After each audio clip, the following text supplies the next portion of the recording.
haddii aad murugo dareemayso waxaad ogaataa in aadan keligaa ahayn.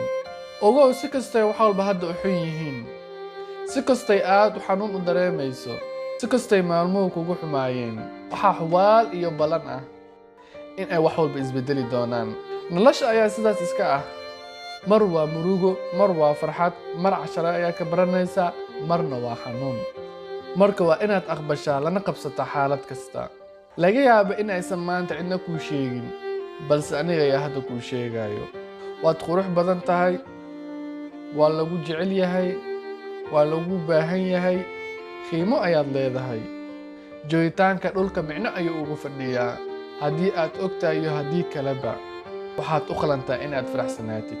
kaliya dhinacuun waxaa ka fiirin, qof kalena ha u ogola inuu hoos kuu dhigo.